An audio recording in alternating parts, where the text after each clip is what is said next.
Oh my goodness. I cannot wait to get into this episode. It is absolutely incredible. And the guest on today is Holly. She is a craniosacral therapist and somatic practitioner. And I have been following her on social for a while. And you'll hear me tell her this in the episode, but I literally had a dream about her being on this podcast. So now it's like all coming together. It's amazing. But what's more amazing is just her message and what she stands for. She is devoted to helping people reconnect with the wisdom of their body. So, after navigating her own health challenges, she became deeply passionate about showing others just how remarkable the body is at healing, adapting, finding balance when given the right support. And that journey transformed not only her health, but also the way she understood body, nervous system, and healing itself. And then motherhood rocked her world. And a lot of us know that feeling. It's a lot of the discussions around here. And basically, she shares that like becoming a mother shifted everything and had her viewing her body, regulation, development, and healing through an entirely different lens. And then through her own experiences, challenges navigating infancy, feeding, airway concerns, regulation, and things many parents were told are normal, she began seeing how many early signs and patterns often go unnoticed. The journey expanded her work beyond individuals and into supporting entire families, infants included. Her work is incredible. She is such a gift. And I could not be more excited for you guys to listen to this conversation with Holly. Here we go. Step right up, folks. You are now entering It's a Circus, where motherhood, womanhood, and self-care aren't always a show-stopping act, but they're certainly entertaining. I'm your host, Elsa, here to prove that no one really knows what they're doing, and that's perfectly fine. Let's have some real conversations, peel back the layers, and remind you that you're never alone in this season of becoming. Let's get the show rolling. So, Holly, welcome to It's a Circus podcast. Thank you so much for having me. Yes, I have been like from afar. You have been on my list of people to ask for a very Oh, long time. oh, And oh my gosh, I can't believe I'm going to tell you this, but I have been like meaning to like tell you even in passing when we have seen each other at rehearsal. I want to tell you. I had a dream that we would chat. And I don't know why oh. it like nothing really happened in the dream, but like you were there and I was like, "Why am I dreaming about this rando girl?" So, my thanks for making my dreams come true. Oh, well, thank you. You're welcome. Oh my goodness. So I want to dive into a couple things and this podcast really is about that journey into motherhood, that portal, that initiation. And for me, that was a very challenging time. And I was just, my whole system was like shocked. I had two babies back to back, they're 14 months apart. And I had them later in life. So I had them at 38 and 39. So I had lived like a full breath of life. And it was a lot. And to be completely honest, I'm 3 years postpartum for my youngest and still feel the grief of my previous self. And Mm, so that's the point of starting the podcast was to see if other people felt that same way. And then what I found so disheartening in the darkest of dark times was no one was telling their honest truth. And I mhm, really wanted to provide a space where people could share whatever their truth is that they're willing to share in this very moment. And mm. that's been so powerful I love for that. people to have the opportunity to do that. So Well, I've, first off, I just want to mention I have yes, babe. zero idea what your podcast is about. I just have loved your energy when I've met up with you. And because of the Amazing. people who have agreed to be with you on the show, I'm like, this has got to be a yes. It's just, I go based Mhm. on what feels right. It just felt Mhm. right. I'm listening to you and I'm like, oh my God, I resonate so much with this. I felt so much like, Mhm. first off, the word initiation is just the absolute perfect word. Right. Um, and the fact that it doesn't seem that way for a lot of women to me, because they're Mhm. not all living that authentically out loud truth of the hardships that can come along with it, and or maybe they're not dealing with it, can really Right. make you go, oh. So I'm sitting here listening to you going, I'm in such awe of the vulnerability to even put yourself on a podcast to be like, let me see if anyone else is feeling that way. Because what if they Mhm. didn't, like, but Of they course. do. And it Mhm. is so refreshing to hear that. So, with that being said, I'm really honored that I'm on the show and it's going to be a great one. I love it. And thank you. And I think for anyone, there are people that I have also had on this show that did not experience the depth of some of the hardships that other people have. And by no means are we comparing. Hmm. But I do think that finding just honesty in general, whatever that is for people, is such a different approach than what's online, like Instagram, or what expert is trying to tell you. Hmm. And I think that is all just really freeing. Hmm. So I want Totally. to kick it off. I kick this off with every guest is Holly, how long have you been a mama for? Who are you a mom of? And have you always wanted to be a mother? Oh, I like these. Okay, so my little boy is 6.5. I just have one. Mhm. He has quite the initiation experience. So it's only been, maybe the last couple of years that I've even been open to the idea of having more. But yes, I'd always wanted to be a mom. I'd always thought that I was going to be much better at it, that it would be a lot easier. It seemed like it would be. I just felt like I was a super easygoing child. That being said, there were reasons for that. Now, my personality is similar, but not quite as wild as my son. So I'm not trying to compare it, but it's like I see parts of myself that I dimmed down, which made me seem good and easy. Mm. That made it look like the parenting experience would just be this like walk in the park that they just do what you want to do. And, when I see people have that, I'm like, wow, what's happening? That's not been my experience, and it has been quite a learning experience to say the least.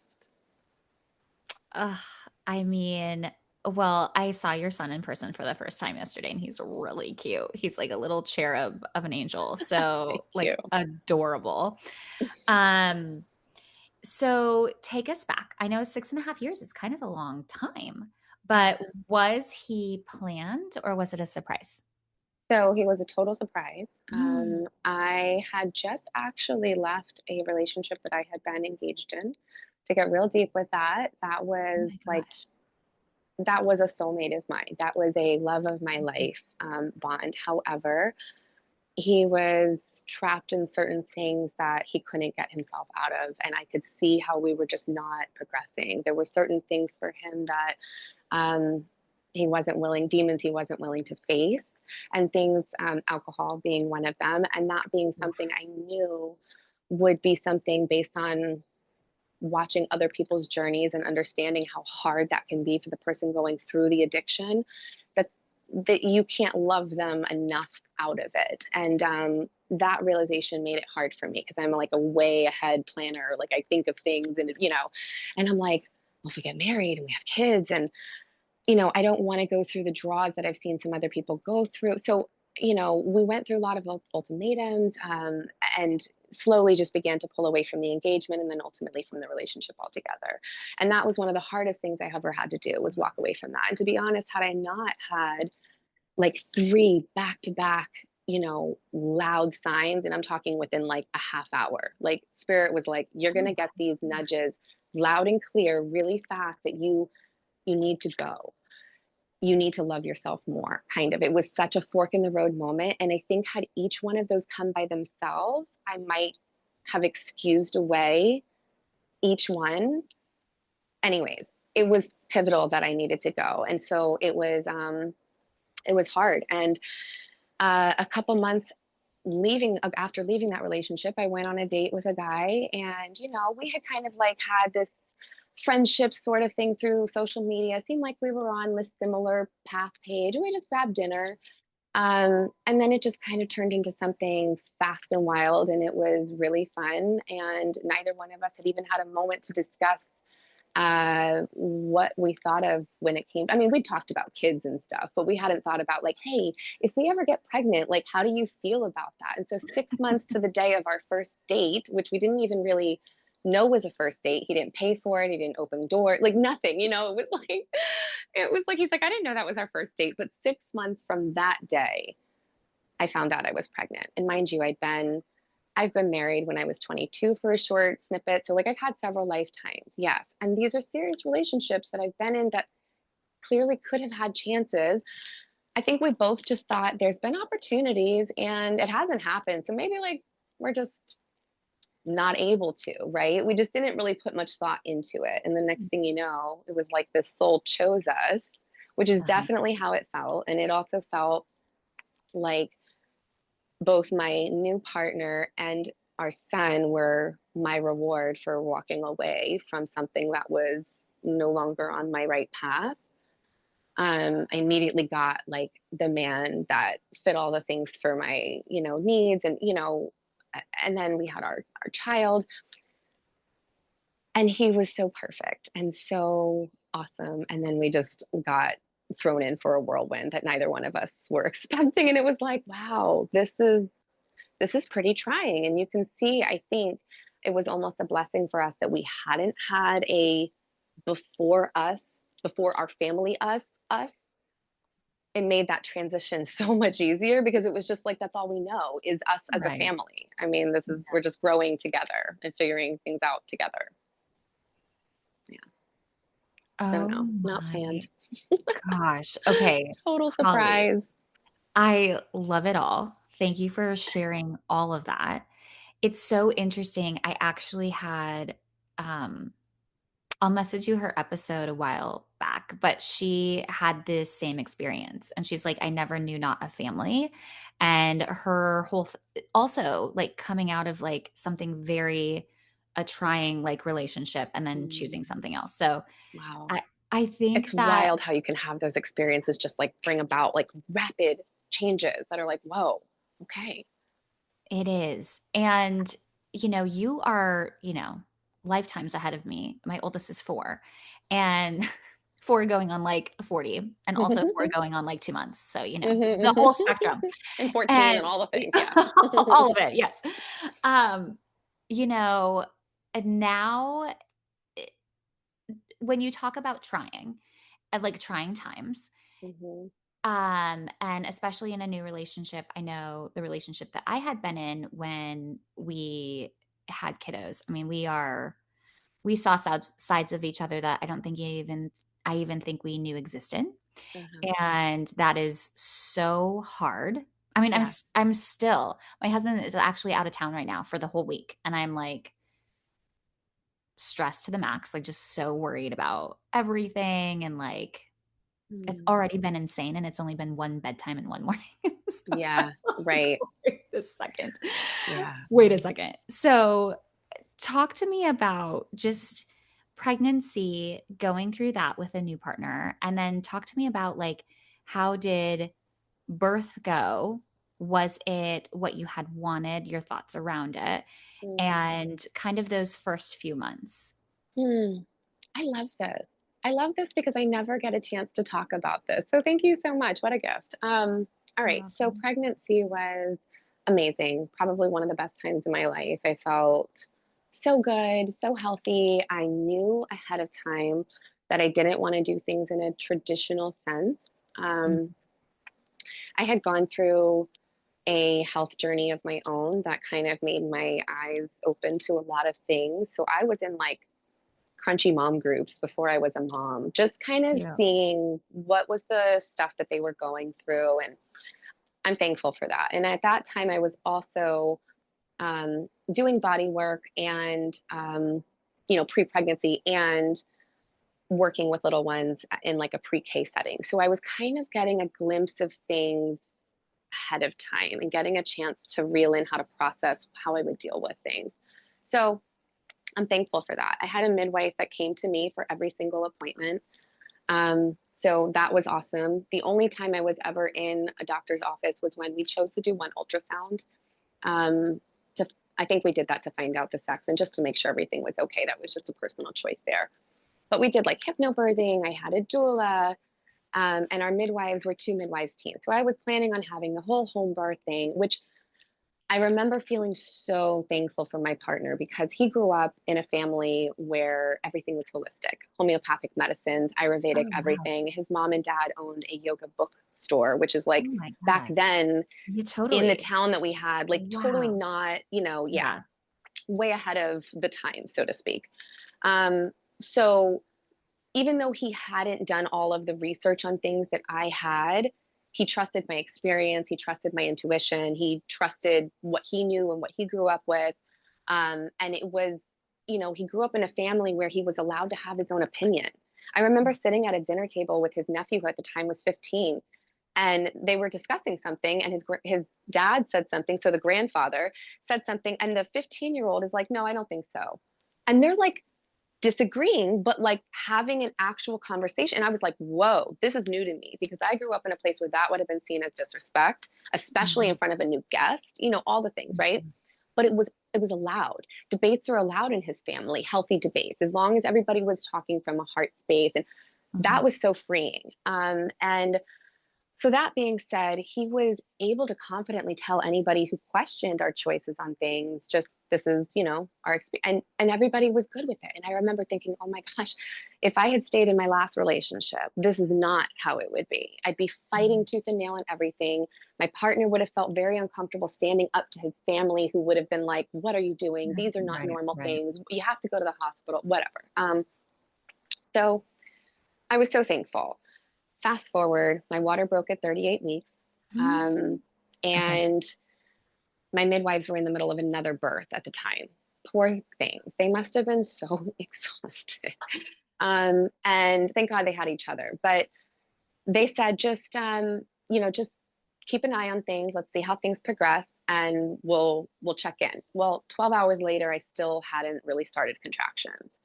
So I think they came over somewhere around, I don't know, I can't, everything's kind of fuzzy, but around like 13, 14 hours. And it was a long waiting period. And at this time, I was in New Jersey. And in New Jersey at that time, and I don't know what it is for the state of Florida, but in Jersey at that time, you had 24 hours to go into active eagle. Sorry, I've been seeing lots of eagles lately. Okay, you have Uh, 24 hours to go into active labor, or you have to go into the hospital. You can't have a home birth. My Okay. midwife, though, we were literally like a stone's throw away from the hospital. And my midwife was good.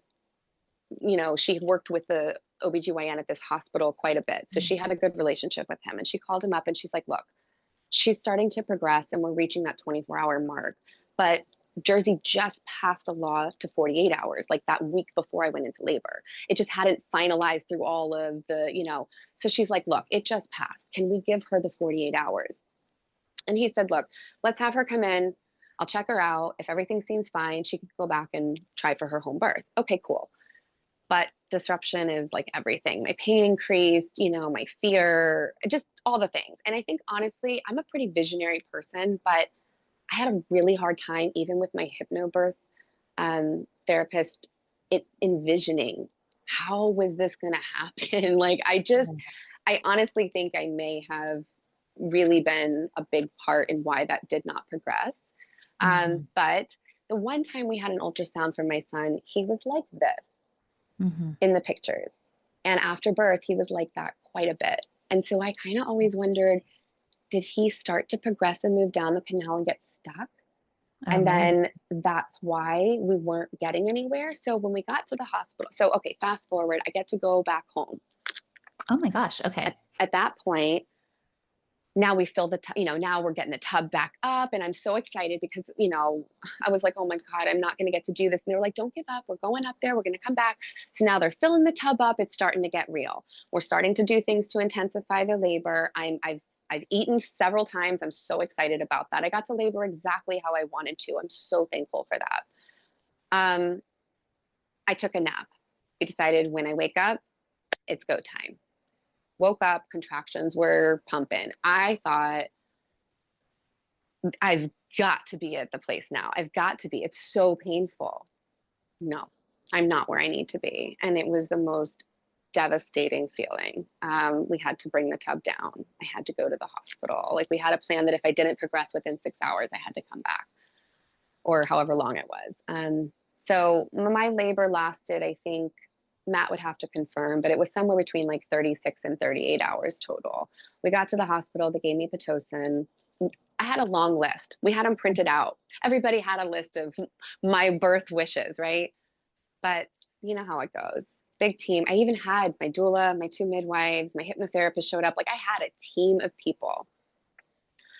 But they gave me Pitocin. My son's heart rate began to spike. So they knocked it down and he still was not, which I've always wondered if it's because it wasn't because things, he just couldn't, he was getting jammed against the thing. And then my midwives walked out for a moment and they put the fetal monitoring belt around you, which I didn't know. And my midwife wasn't in the room at the time. And she came back and didn't tell me because she didn't have the heart to tell me while in labor. We'll talk about that in a minute. So progressing forward, they're now flipping me side to side because his heart rate's going crazy. I just remember at one point a male nurse who I hadn't even met came in, checked my cervix. That had never been done during my pregnancy. Matt was sitting there going, what the heck? Like, you didn't even introduce you. Like, it's just wild how you just become a I thing. know. Anyways, I so these were know. all the things I was trying to avoid. Everything was painful. It was all very intense. So obviously I'm now getting that epidural, like all the Okay. things I didn't want to do, but we're here. At this point, it was just, I was tired and I couldn't, Yeah. how was I even going to do this if I didn't? And then they start talking C-section. And we really did not want to do that. And at the time, I do craniosacral therapy for all ages now. And I Mhm. knew how great it was as a modality, as a individual having received it at the time. I had no idea why it was so great. So I had no idea all of the things I understand about the body now. Mhm. I was like, yes, let's do a vacuum because I don't want to do a C-section. I wish I hadn't done that. I wish I hadn't let them do it 3 times. And Oh my gosh, Molly. the doctor said, I'm not willing to do it again. We're going to Wow. C-section. And Wow. at that point, I'm like, okay. So, and I remember they put the stuff on and I could feel them cutting me. And I was like, am I supposed to be able to feel that? I'm just so sensitive, right? And he goes, you can feel that? And I said, yeah. So they changed things around, put more whatever. And I remember when he came out, I'm hearing the crying and I'm like, is that my baby? Mind you, we're the only ones in the operating room, right? And the doctor kind of laughed and he's like, yes, like who else's baby would it be? Anyways, they bring me into the room. I mean, I did get to hold him for a moment. I do remember that. Matt didn't get a chance to cut his umbilical cord. They cut it right away to bring him over to weigh him. So, like, none of the things I wanted for that happened, right? Um, he had a hematoma on his head when he was born. And so, between the belt and what they put on their head, and my midwife told me after he was born, they put a screw in his head. And it's right where his hematoma is. So we did that, and then we vacuumed him 3 times. So we didn't want to do certain things post birth, but even my midwife was like, I think you should do the vitamin K shot. They have a preservative free one. And at this point, I'm like, I don't even know what to think, right? Like, I just went through something. And now I'm doubting all the things I've learned and thought. And I'm like, I don't know. My midwife was very holistic, is even suggesting, like, okay. And I remember that must have been so just like to me that I think it was like 2 years later, I talked to Matt and he goes, yeah, we did do that. And I'm like, where was I when we gave him that? He goes, you were holding him. I'm like, what? Whoa. I I said, know. where did he get it? He goes, in his leg. Like, I don't recall any of this because it was all like, for me, I had gone through a reaction. So the last thing I wanted was my child to have anything. It was all really hard. And so being cut open was difficult. I wasn't expecting that, and despite all of that, my son was so smiley and happy. Like everybody was always like, oh, he's the happiest baby on the block. Like he was so giggly, so charismatic. But we struggled with breastfeeding really hard, which was so hard on me because I really thought that was going to be so special. We had 2 different lactation consultants. Um, it just, I didn't know the things I know now about the fascia and Yes. the restriction. And I didn't want to go and get the ties released because I didn't know there would be body work to help it afterwards or that that should happen. I just Right. thought, well, I don't want to cut him open. Like, we didn't do all these other things. Like, he's been through so, it's fine. I'll just pump, which was Right. hell because exclusively pumping is a whole other ordeal that I like all of these things I wasn't expecting. And I've never had surgery in my life ever. So to have unexpected surgery when I for sure thought I had done all of the things, see, that's where it was though, right? I was being met with this precipice of my biggest fear, which was not to have to do that. I thought I did all the things to control not having to do a C-section. And then here I was like, you can't control things the way, not in that way. I had to learn how to surrender before and I didn't. So it was just being brought to me in this moment. Yeah, so that was like really hard. The recovery was hard. My son's restrictions caused him to like really want to like bounce off of me. If we had him on our Mhm. legs, he would just kick right off of my, like right where my scar was and my wounds. I could feel the hardness of everything Mhm. underneath starting to form. And I started to look like I was pregnant again. We went back to the OBGYN because I was just scared. But now I understand what all was going on. It's just a wild, wild ride. Postpartum was tough. I went through a period of, yeah, like really calling my midwife, and I was like, I think he'd be better without me. I think that that would just be, like Matt's doing such a good job. Matt was so great that that was Yeah. actually harder. I don't know. Like, I'm not saying I wish he wasn't so great because I needed him to be so great, Yeah. but he was like so on top of remembering that the bottles needed to be cleaned and all the parts for the stuff for my pumping in between so I was set and ready for the next time. He was so on top of making sure we had everything for the diaper. But I would have totally forgotten.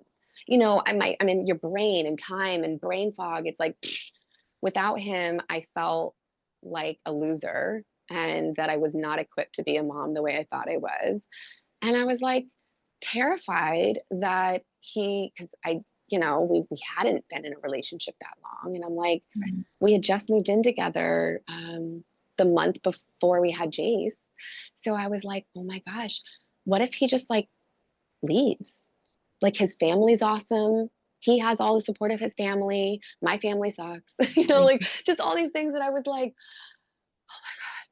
anyways. So I remember my midwife, and at this time, my partner was reading a book called The Subtle Art of Not Giving a Fuck. Oh. Probably the worst book for a postpartum husband partner to be reading, Fuck. And so he was like reading these things and it's like giving you examples to try with people. So I was the person he was trying, he was like telling me I was victimizing myself and all this. And I'm like, so my Whoa. midwife calls him and she's Mm. like, may I suggest a different book? So Mhm. sweetly, she suggested The Postpartum Husband. Mm. And I don't know what it says in that book, but I know he read it. God love him. He Mhm. was open to what she had to say. He read it and not only realized how effed up he was being and how much he didn't understand what I was going through, nor could he fully understand it even if he read a book, Yep. but it also allowed him to be more defensive if like anybody else, because it's so funny how quickly people, even women, Mhm. forget what that stage was like 100%. and the amount of like expectation and Yes. gaslighting and stuff that I was going through. And then his family would call and I would be napping and they'd Mhm. be like, oh, Holly's sleeping again. And I'm like, you just happen to catch him when he's not sleeping. Like we're both sleeping. Like, what are it was just this feeling. Mm. And they are the best people. So like, if they're listening, it's in those moments, just how you feel too. Right. And everything is just, and I remember having to get into it with like, just kind of standing my ground thing. But he realized and came around and kind of was like, okay, there's more going on here and I have to be more sensitive. And thank God for that. But yeah, that experience lasted a few years as far as like not that intense, but just recalibrating. We're just getting back to like being able to remember things. I remember being so frustrated because Matt would be like, a second brain for me. My partner would be like, oh, did you do this? Don't forget this. Blah, blah. And I'm like, but at the same time, I needed him to. Not Mhm. always, But until it became a point where I really didn't need him to do that for me anymore, even though I was helpful, I found it frustrating because I was like, I'm a big girl. I got Mm. this, but your brain does need that help. And so it was a lot of like surrendering of not taking the things he was doing as helpful as offensive and just, yeah, it's a journey. And that's just one part. Right. I mean, that's just like that beginning piece, Mhm. which well, first off, Holly, thank you for sharing that. Mm. And thanks for going back there because I think that the initiation piece, the portal that we go Yeah. through, is filled with lots of feelings and that immense grief over Mm. what you wanted and didn't get to achieve. I just want to acknowledge that. And I'm sorry that that happened. And Thank you. you already know this, but you're so not alone in that journey. So thank you for sharing because I know if anybody else is having those same feelings and had that type of, a birthing experience of that, you are also not alone. So like, Yeah. yeah, it's And so deep.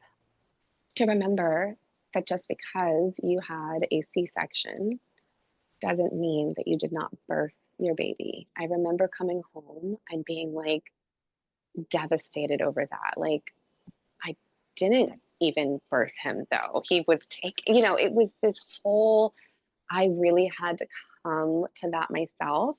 And then also because I followed lots of out of the box women who were doing things that were that way and they were having them successfully and they were showing the world how it could be this way. And I was like, that's what I thought I was going to do.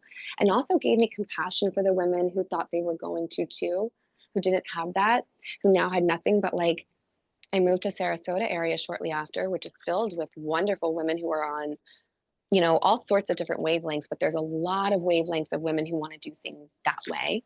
And I Mhm. got to see all of these mom friends of mine get to show their beautiful experiences, get to talk about their beautiful, they get to breastfeed their babies right in front of everybody. And Mhm. it was just heartbreaking because I'm like, I didn't have that. And does that make me less than? Like, I don't know. It was a really, really weird time to have to assimilate from the mom I thought I was going to be and the motherhood I thought I was going to have to what was, and to actually like resonate into this is my motherhood and this is my path. And that's okay too. It's actually beautiful, but it took some time because I was grieving over what I thought it was going to be. Mm. Yeah, I feel that deeply.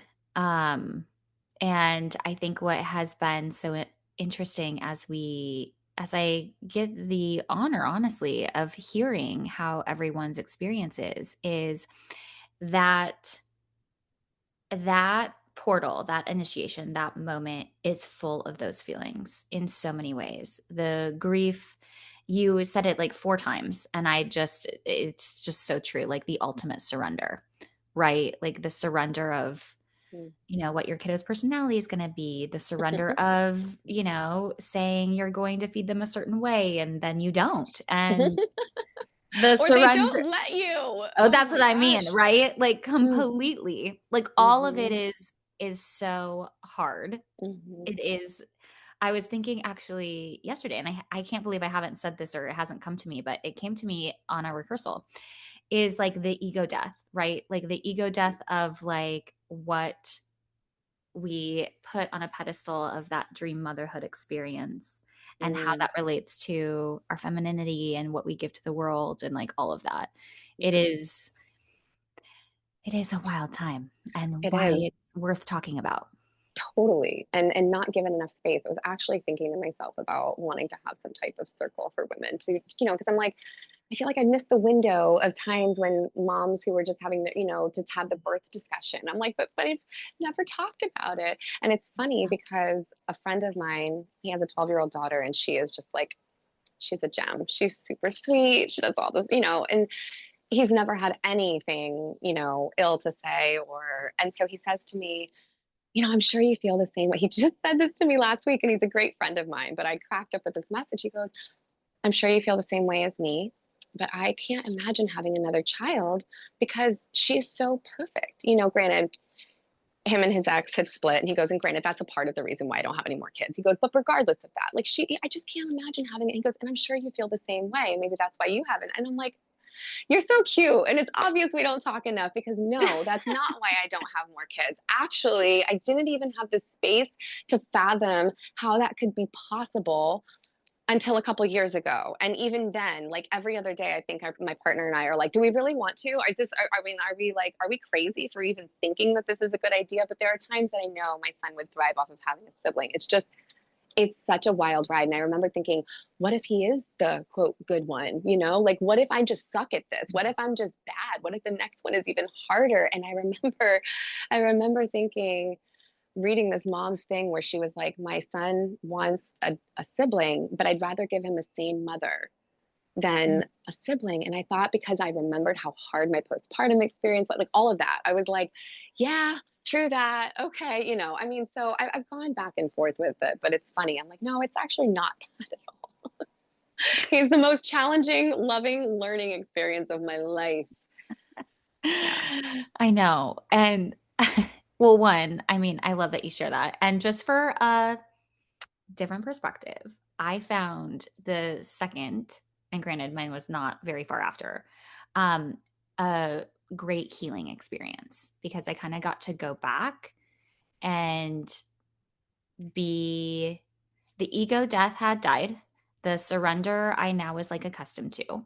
Mm, The learning curve of just becoming a new person and taking care of a baby um, was all gone.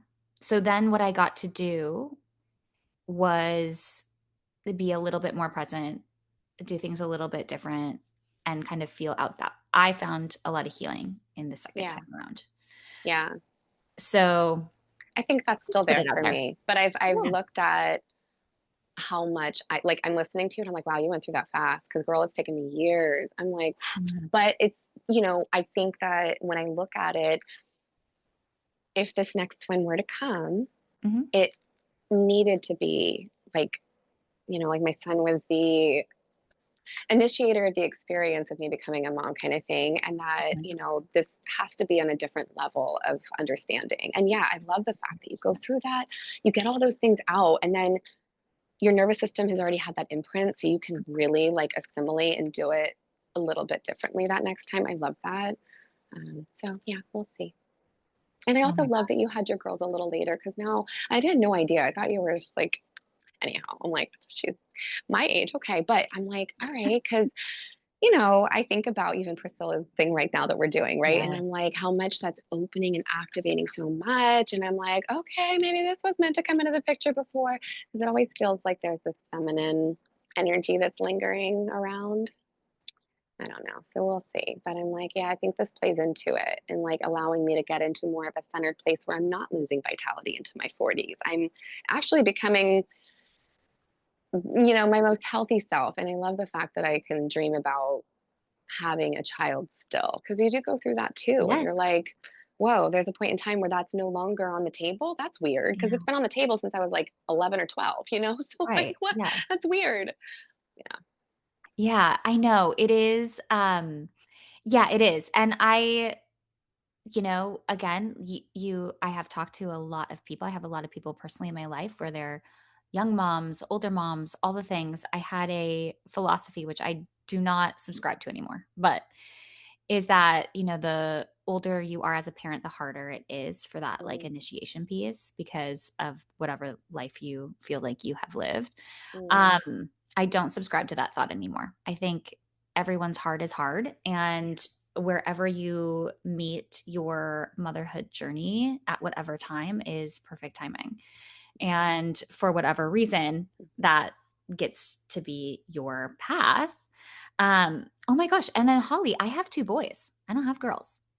I love Hmm. that. Yeah, So boys are that, a totally different thing too, because I have a lot of friends that have little girls, and it's like, and it's not that I've ever felt like I lived in this season of comparison, but you can't help it. It's not like I was comparing my son. It was more like my experience, you know, especially because all the things I wanted were then the things I was being mirrored back and surrounded by in the community that I had built or found in this area initially, which was wonderful. It was like all of the moms of people, like the types of moms I've been following on social media that are doing things the way I wanted to do things, and then I'm a part of that.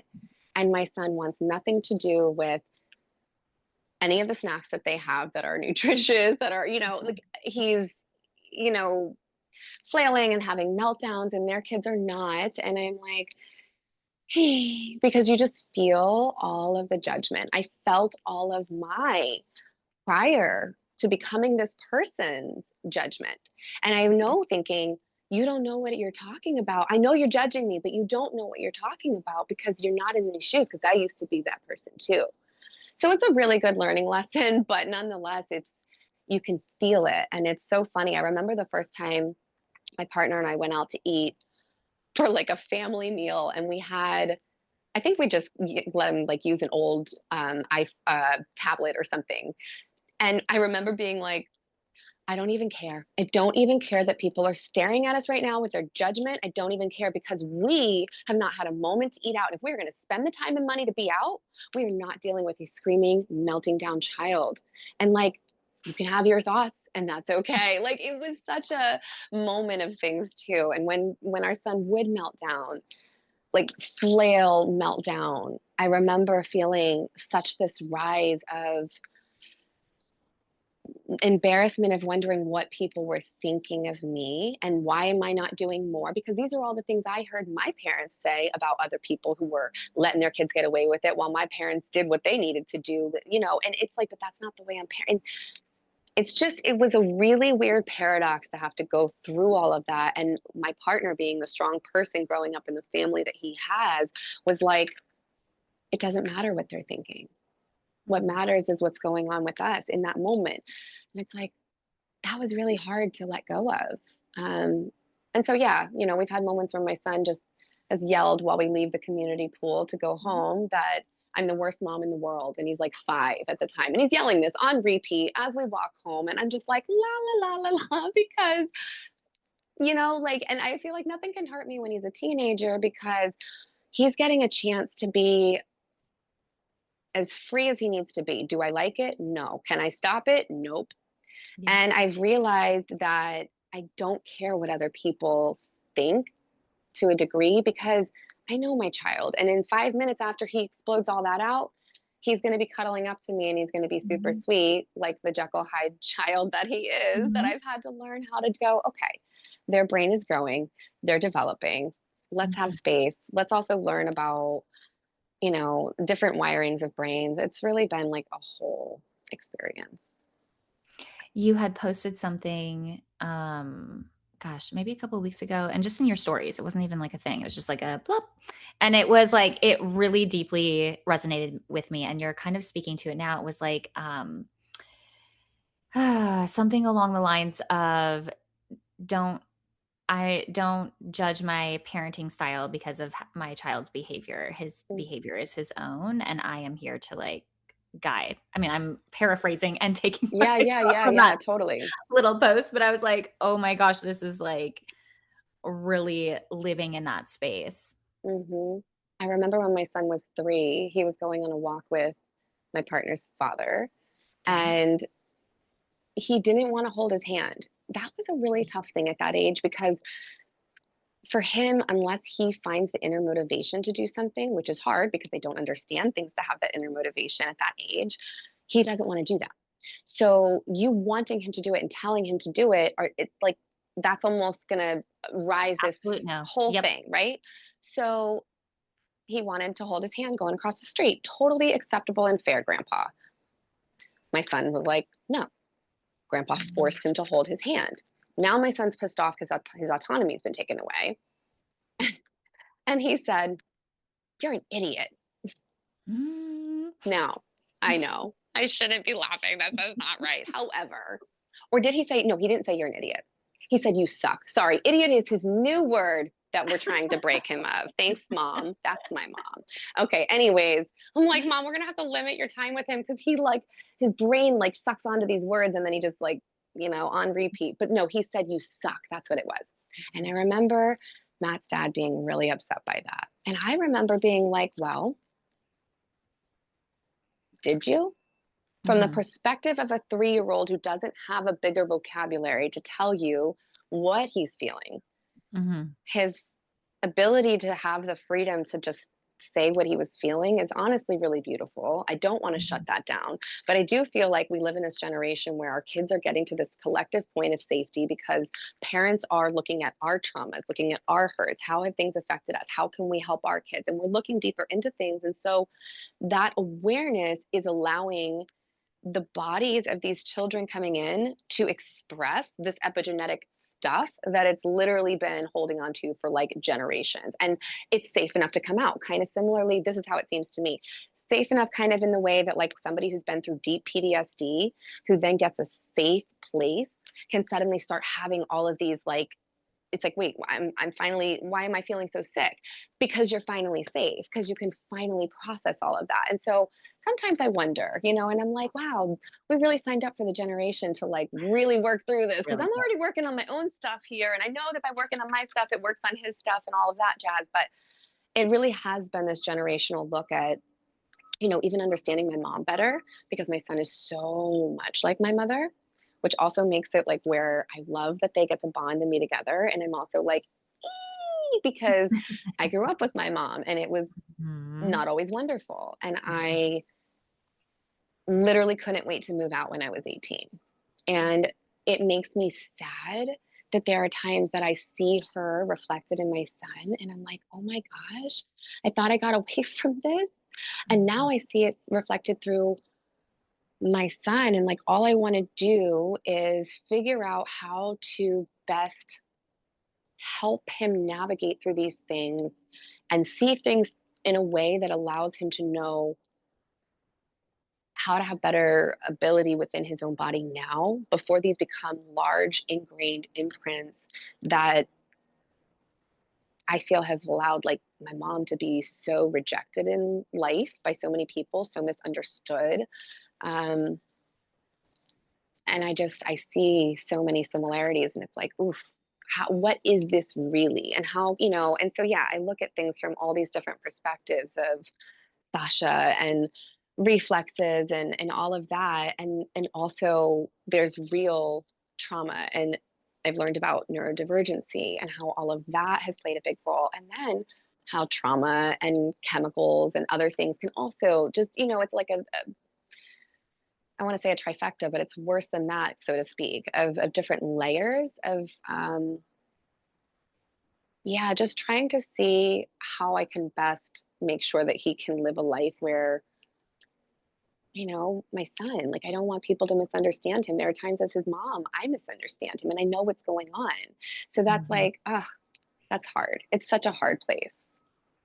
It's such a hard place. And it's like, it's such a hard place. And I feel like, you tell me if this is how you feel, the assignment is not ending. No, We have taken this on day to day, hour to hour, year after year, and it is like ours forever. And that is, it's like, what is the lesson today? right. What's the learning this moment in time? Yeah. I want to get into what you do now, and I'm dying Okay. to. But before Yeah. I do, has there anything that's like floating around in your mind, or like as our juices are flowing, you're like, ooh, I really want to say this before we talk about what you do? That is such a cool thing that you would even think to like ask that question before we move on. You're awesome. Hmm. I don't think so, because I think where we're going to go is probably going to tie in anything else that would have been like maybe on my mind to talk about. So, yeah, let's just go there. Okay, let's do it. And again, I mean, Holly, thank you so much for all of your honesty. I am like getting goosebumps with like everything you say. I just really relate to it all. It's wild times, man. It's taken a long Um, time to get here, so thank you for that because it's really been it's been hard to come to that like authentic place of honesty when you know that not everybody is. I mean, I just was talking to a mama friend who I have had for I don't know, 2 years now. I've worked on both of her children. Um, we know that we have similar things, but like we've never really talked. And not about that. We've talked about lots of other things. It's surprising, Mhm. right? Like just, and last week, I don't know, it's just like a Pandora's box opened and we just started flowing these voice notes to one another. And it was like, are we living the same life that nobody knows about? Because these are the things that like nobody's talking about. And I don't know that they're all living it. Maybe they're not, but I think there's a lot more women living it than I realize, more moms living it.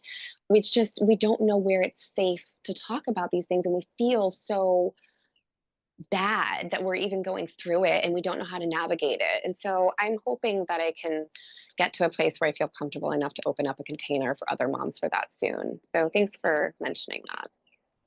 Yeah, I think it's important. I think one of the things that just continues to like get me kind of going is just this idea of why have we equated motherhood to sainthood, Mm, or um like you need to be a martyr.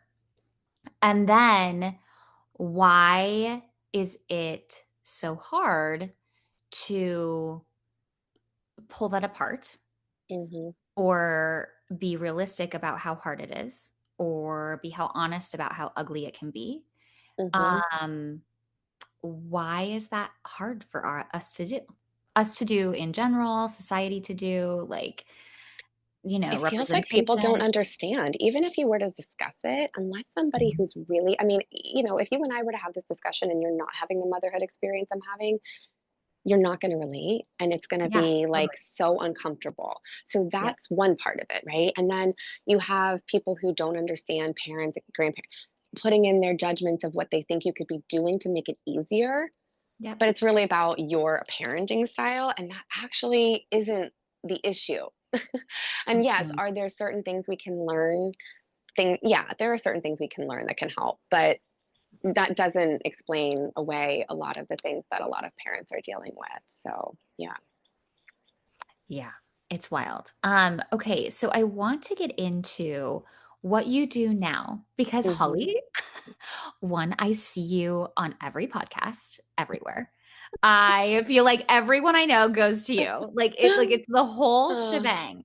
So, and I'd love for you to share it in a way where it ties into motherhood, if that feels aligned for you. it all does, which is just freaking crazy if I'm being honest, because my journey with what I do started like I said 10 years ago. So, yeah, so this started for me. What, I am 38 now. I was just about to turn 26.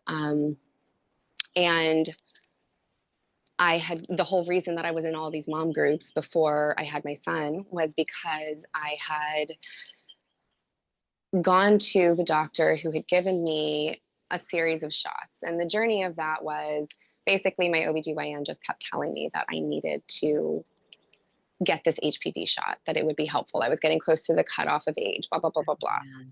So at that time, I was going to the doctor quite a bit. I was on birth control, I was looking for anxiety medication, like all the things. Give me the Xanax, give me the Mhm. birth control. I just want to be numb.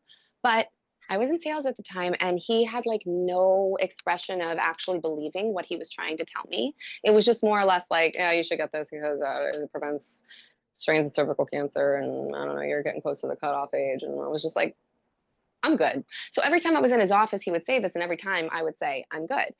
And then I came back from my PAP and they said, oh, your PAP is abnormal and we're going to have to do a LEEP procedure. And I didn't know what I know now. So I did the LEEP procedure. And for those that don't know what that is, they cut a piece of your cervix off and they send it in for testing. So then they send it back and they tell me I'm precancerous. So now they're really trying to talk me into this shot. And they've pulled me into the midwife's office, who I didn't even know existed at the OBGYN's office until this day. And mind you, I'd been there for years and been going in quite a bit. But here she is, she's pulling me in. The nurse has got me, and everybody's having an ultrasound, and they're telling me, you're in your childbearing years and you want children. Yeah? Yeah. Okay. If you have to get this procedure done, the likelihood of you having to keep getting this procedure done is going to be pretty high.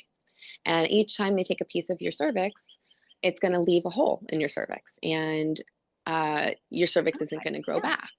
And if you want to have a baby, they can tie your cervix with like a string, but then it's gonna, you're gonna grow and it may not hold. So you may not be able to have a full pregnancy, full term, I'm like, okay, give me the shot. I'll take the shot. That's fine. That was pretty gruesome. I'm good. My cervix did grow back, by the way. My midwife checked it after I had my son. So that's not true. Hmm. But, and maybe if you keep attacking it, yeah, the body's going to not grow the same way. Like I get that. So first and second dose, I didn't notice anything. Third dose, I did.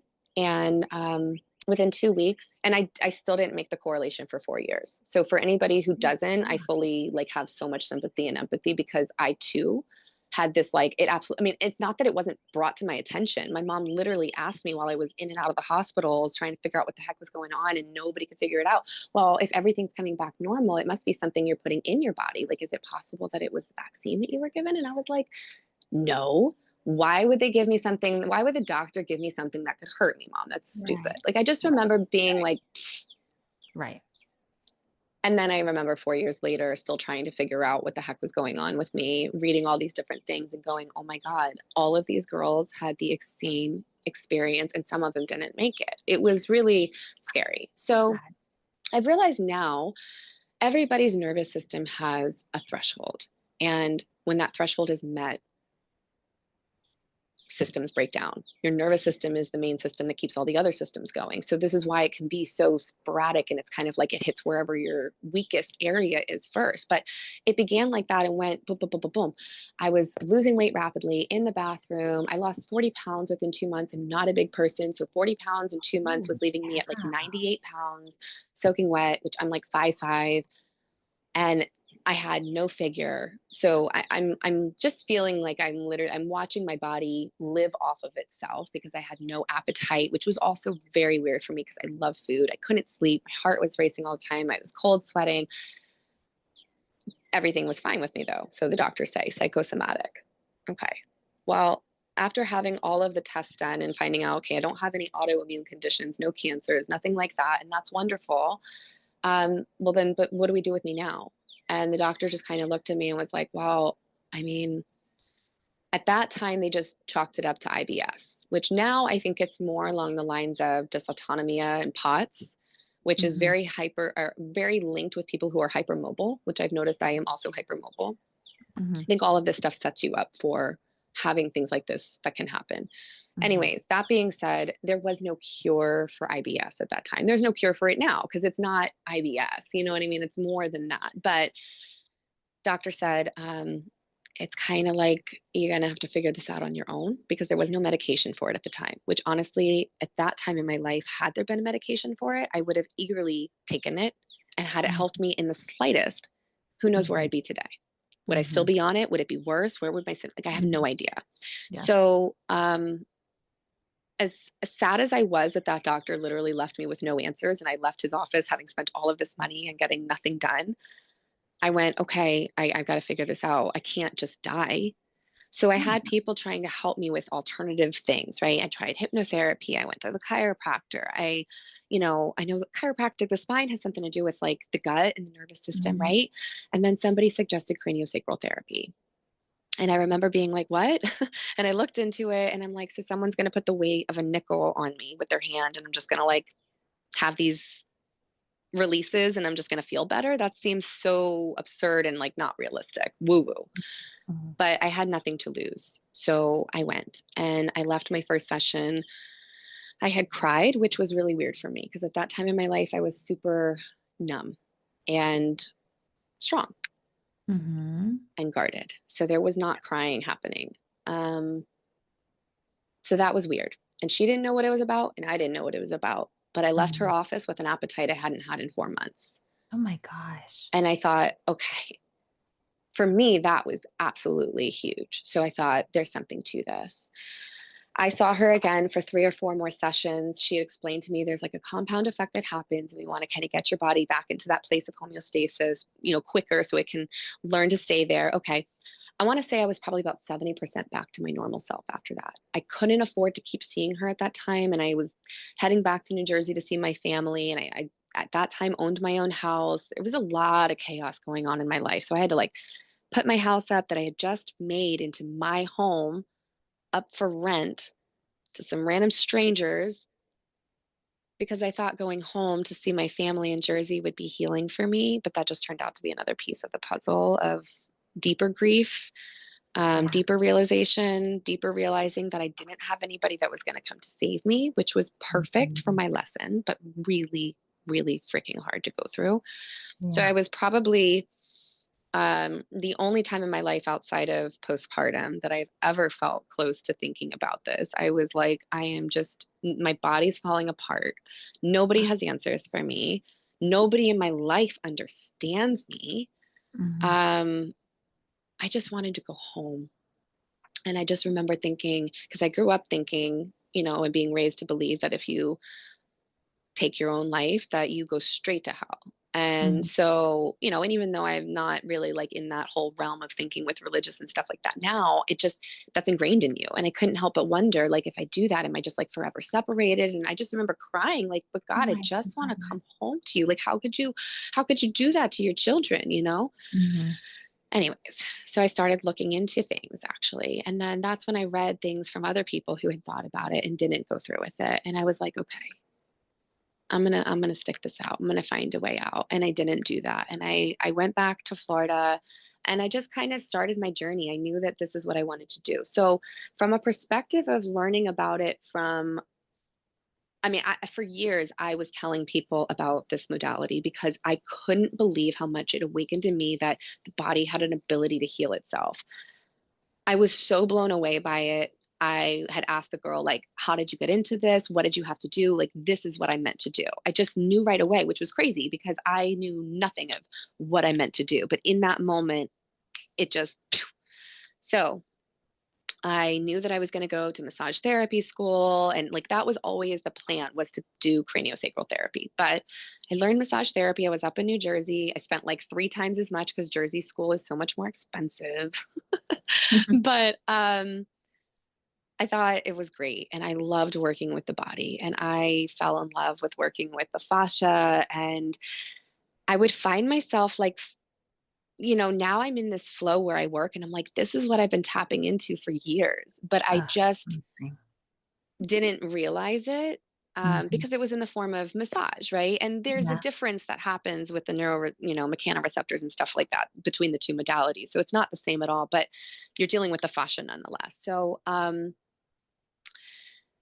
fast forward, I we were going through all the stuff post COVID, and Mhm. I was watching a lot of people come down with a lot of random things in their body. And Yeah. I just remember being like, well, first off, I came out with my story, which I hadn't explained to people. People knew I had lost all this weight. They knew, but when it finally clicked for me, it wasn't like I like broadcasted it. I just didn't tell anybody. And Yeah. I wanted to so badly, but just didn't know when the right time was. And then 2 weeks into the whole situation with the pandemic, they were like, well, the only way out of this is going to be, warp speed shot. And I was like, no, because even the ones that are spent time on, I'm like, no, no, no, no, no, no. I just wanted people to have the awareness that it can happen. Just like you can be allergic to peanut butter and me not. Just like you can have a reaction to a deodorant and me not. Medication, me Right. not. Like we are so obviously aware that we're differently made in that retrospect.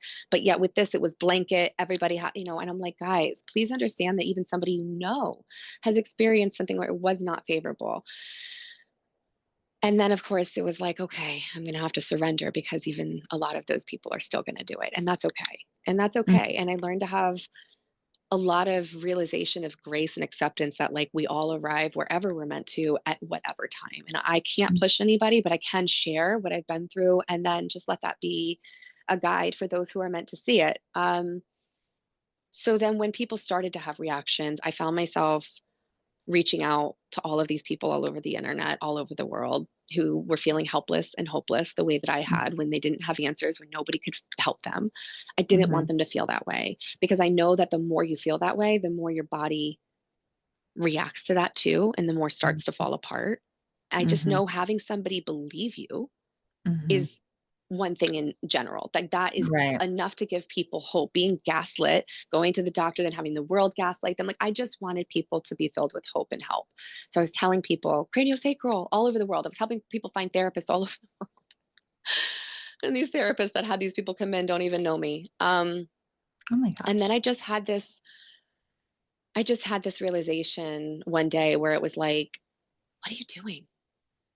Like, it's your time. This is the time, you know? But to be fair, at that time, states weren't really working. So there really wasn't like an ability for me to move my license from New Jersey down to Florida, you know, and be able to legally practice. Plus, to take the craniosacral course, that wasn't happening during all of that either, you know. So I had to Right. wait. And I took the course, did the thing, working on adults. And then I realized, oh my gosh, everything we dealt with my son during birth, after birth, all the things with his colic, his you know, oral ties, craniosacral could have helped with. Like, get out of here. I knew that the modality was amazing for what it had done for me as an adult, for my nervous system, for my body.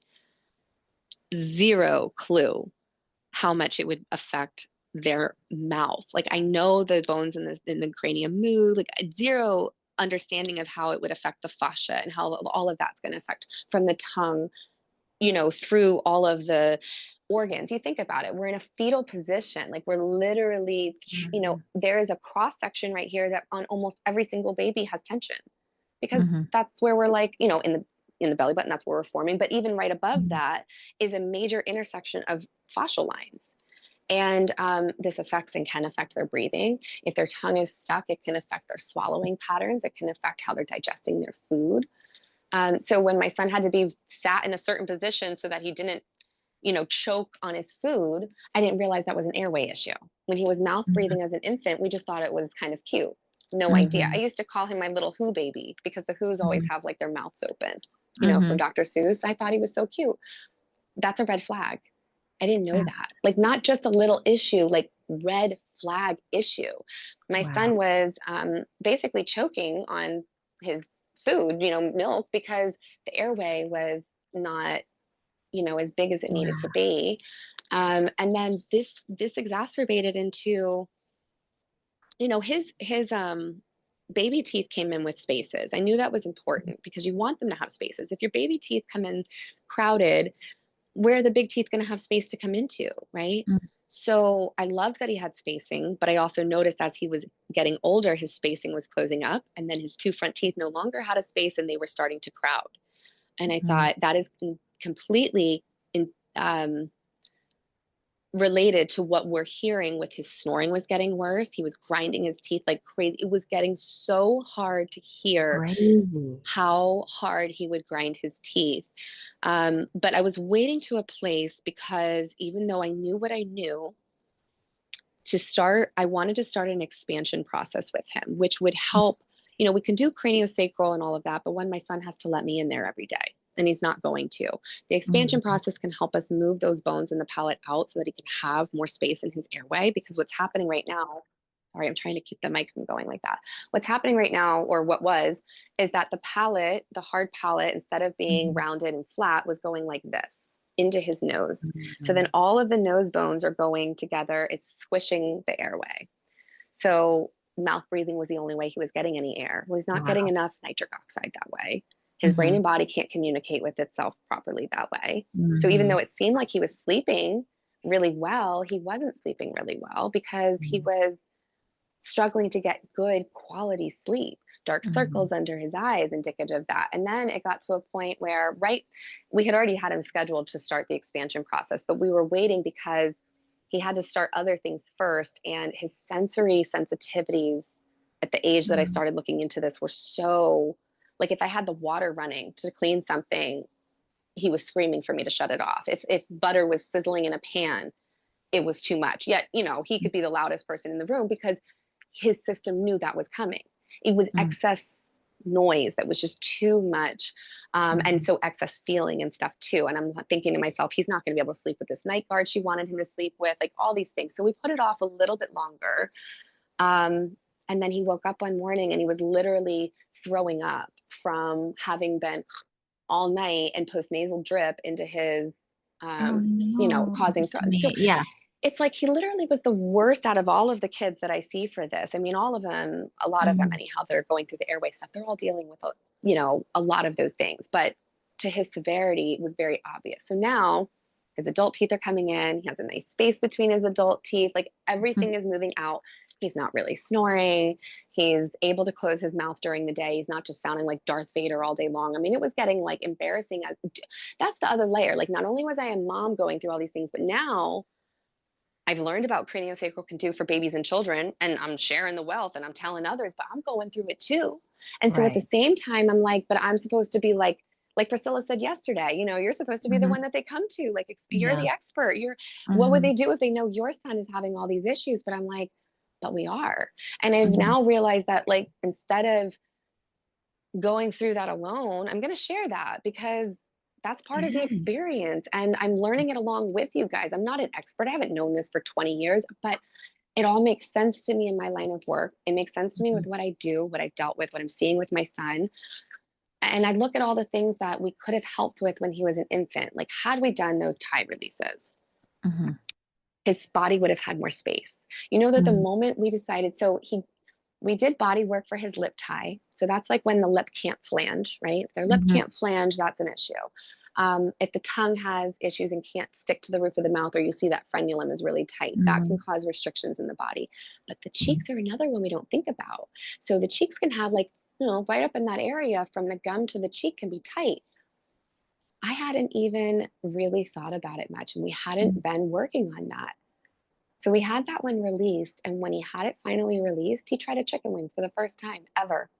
Never, ever, ever had been interested in a chicken with bone in it.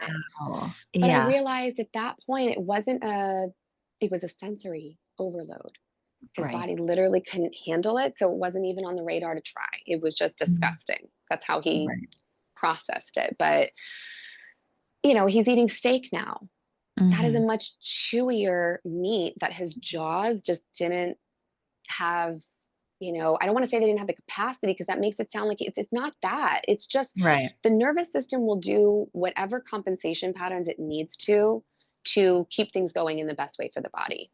Mhm. And if it feels that that's going to be something that's too much, then we're going to have safe. This is how we end up with kids with safe foods, not necessarily Mhm. because of oral restrictions, but it is a big part of it, I think, that some of us haven't even thought to look at. Wow. That is so fascinating. Yeah. So, what do you do? Do you like massage their head or like So it's how a do you brain act? massage. No, okay. So Yeah. I wish I had my little dude with me, a little cranium to show you. But we have 22 different bones in our cranium, and they don't fully solidify. That is not a correct frame of thought. There's a Mhm. fluid that runs between each one of those sutures, and there is meant to be space there so that it can flow. That fluid is your cerebral spinal fluid. It's so important. It is what your brain is currently being bathed in, it's what it's sitting in. Mhm. It's what's going up and down your spine. You're sitting on it right now. And Mhm. even just bringing the awareness of the fact that there's a fluid that's at the bottom of your Yeah. tailbone right now is something it's just been not even paid attention to. But this fluid is intelligent. There is literally, I've done a podcast with a gentleman who's a scientist and a doctor, but he's also learned about craniosacral. And it is Mhm. so fascinating to hear him talk about it, because he already knew all these other factual things about the body, right? But Mhm. then he's like, but there's something very real here that we're feeling. Mhm. The CSF has a hydraulic pump of its own, and it pumps kind of the way your heart beat and your breath. It has its own rhythm. It's called your craniosacral rhythm, and it has a beat pattern that we're looking for. And it is so subtle that you really do have to become more still and present to be able to feel it. And when you're working with people, the weight of your hand makes a difference. There's a reason why they say it's only a nickel's worth of weight. If you go to place your hand on your kid or on your hand's going to weigh more than a nickel, just naturally letting it Right. rest. So it's an awareness of just the right amount of pressure. Like, if you were to Mhm. put your hand on top of your other hand and you were to let the skin touch the skin and just Mhm. barely let that skin touch, almost like you're just Mhm. trying to, like, let your aura touch itself, Mhm. that's literally the lightness that we're touching. And the reason that we're doing that is because there's a certain mechanoreceptor that turns on in the body when that happens, which I didn't know when I was learning about craniosacral, but since I know it, I'll share it with you now. Mm-hmm. That allows the body to feel heard. It feels like it's not being pushed to do anything. Like even in Mm-hmm. massage, right? I love a good massage. I used to love it when they would really get into it, right? But the whole definition of massage is to manually manipulate the tissues. Mm-hmm. That's still doing something to the body. And even though Mm-hmm. it might feel good, I think the body's just collectively getting to a place where it really just wants to be sat with and held with and believed in its own competence. So if you Mm-hmm. know, as a craniosacral therapist, when I'm working on somebody, for instance, if I'm working on their temporal bones, which are the bones right on the sides here, if those are restricted, they can cause issues with eyes. They can cause issues with hearing. They can cause issues with balance, coordination, attitude, behavior, meltdowns, all these things. Fluid that can't drain when your kids are sick, like all of that, because with those bones are crunching in, they're going to crunch all of the other bones that are helping, that fluid move through, be squished, right? And when our fascia, which is that web that's all throughout our body, it wraps around every single muscle fiber and bundles of muscle fibers and bundles of muscle fibers. So it is literally intricately wrapped all around you. And it has fluid that fills through it. Um, when that fluid becomes dehydrated, and that can be because of chemical reactions, that can be because of stress, that can become emotions, physical. I mean, there's a bunch of things that can play into that. It tightens. It becomes harder. The fluid does, it becomes more gel versus liquidous, and it Mm-hmm. becomes more sludgy. I know for me, when I feel the pressure and the air change, I can feel it all in my head, all the fascia that, like, the reason why having somebody go like this to your head real quick feels so good is because they're literally moving that fascia around. When things get tight, it can squeeze those bones in even more, right? If you Mm-hmm. think about having teeth pulled, if you've had braces, all of these things have now like taught your body to go in. Mm-hmm. And now everything is squishing in. So for a lot of people, Mm-hmm. everybody's body just needs to know, even babies. Like when I'm working on their fascia, Mm-hmm. it is like to let their body know it has space. It's not just the Mm-hmm. head, but it's everything in Mm-hmm. the body. Because once that fascia can release here, it may be pulling on a part of the head here that could be causing a part of the cranium to look flat.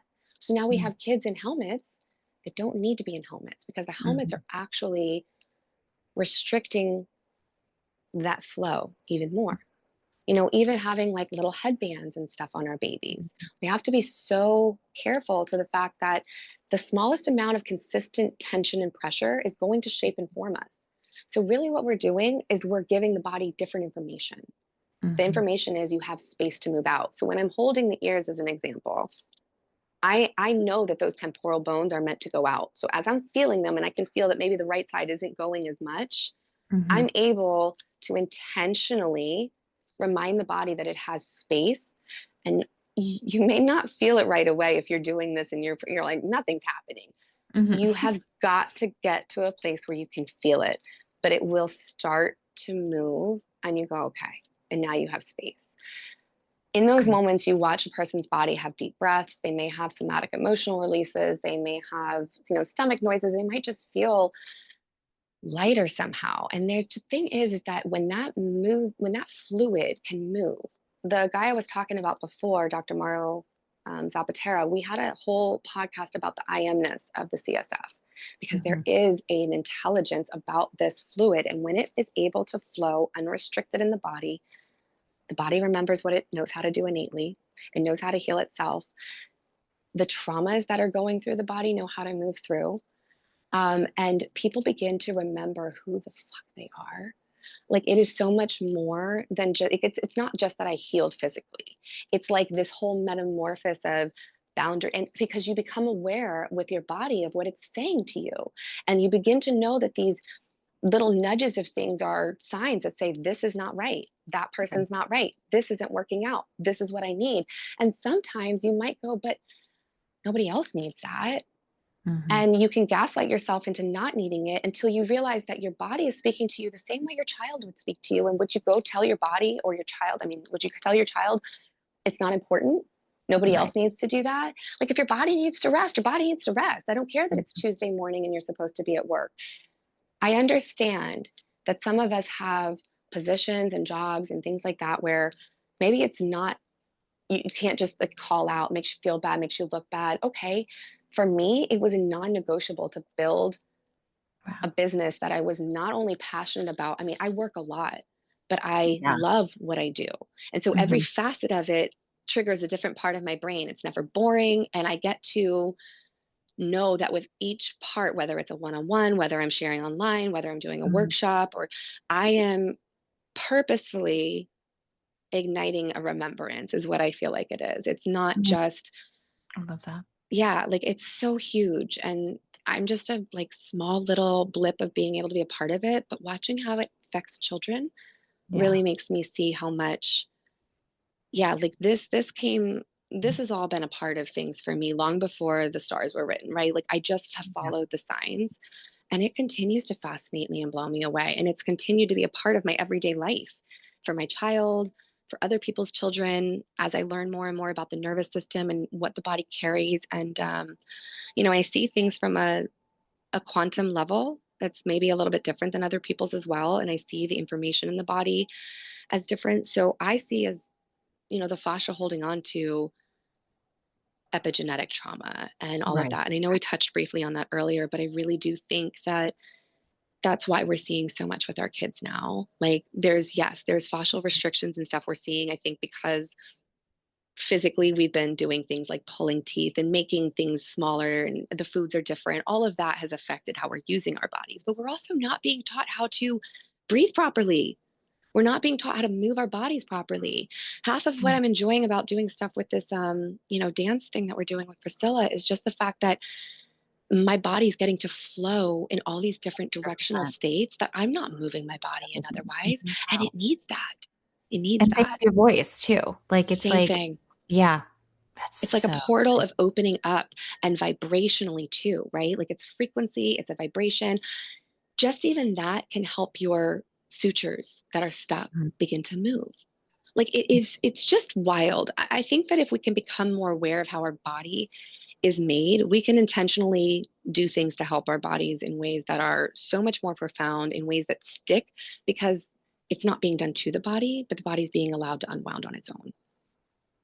Oh my gosh, I love it. I think that, we touched on some things that were red flags that I think are just good things for moms to pay attention to, because I think sometimes we can really be misunderstanding what our children are going through. And even as a mom who understands that, it can be challenging sometimes. So I Mhm. think that is important. And then also just remember to take care of yourself. I know it's so, so easy for moms to put ourselves on the back burner because we are not the priority, right? Like I can't tell you how many times moms bring their children in and they're like, God, I need this too. But like so and so and so and so are the priority first. And like I get that. We only have so much time, money, capacity to handle all the things. But we are the biggest co-regulating piece in the family unit. We Mhm. are really what the kids are calibrating to. Mm. And that has to be the hardest thing because, man, I can look so chill. I do feel chill. But my child picks up on all the things that are not chill about whatever I'm thinking about, what's in my energy field. And it has made me have to be super conscientious, especially as I'm dealing with other people, to make sure that I'm being conscious about my energy field. What am I thinking about right now? What am I bringing myself back to? And can I slow my breath down? Even just Mm. those things. Go ground yourself, get a little bit of sunshine, go for a 10-minute walk. Mm. Do those things for yourself. If you can't even nightly, go for a walk after dinner. Like just little things you can give to yourself. Not saying you have to come in for a full craniosacral session, though that would be lovely. But um, yeah, just finding ways to come back to yourself and your breath and remembrance that you are so, so important. And figuring that out will help you navigate with your child, I think, a little more. I love that. I definitely needed to hear that too today. Thanks, Holly. Yeah, you're welcome. Thank you so much for having me. This has been so Oh great, my Elsa. gosh. This is amazing. And we could go on and on forever. So maybe at some point we need a part two, but Would love that. We'll here do that. for all of this. Yeah. Well, thank you so much for having me. Thank you. Thank you. Have a beautiful day. Thanks for listening to It's a Circus podcast. If today's episode made you feel a little less alone, share it with a friend who might need it too. We are building something special at the Turner Brothers Circus, a space for women in transition to find connection, laughter, and support as they navigate motherhood, identity, and taking care of themselves along the way. I'd love for you to be a part of it. Remember, you're doing better than you think. Stay grounded, stay real, and embrace that beautiful mess. And as always, the show must go on. Until next time.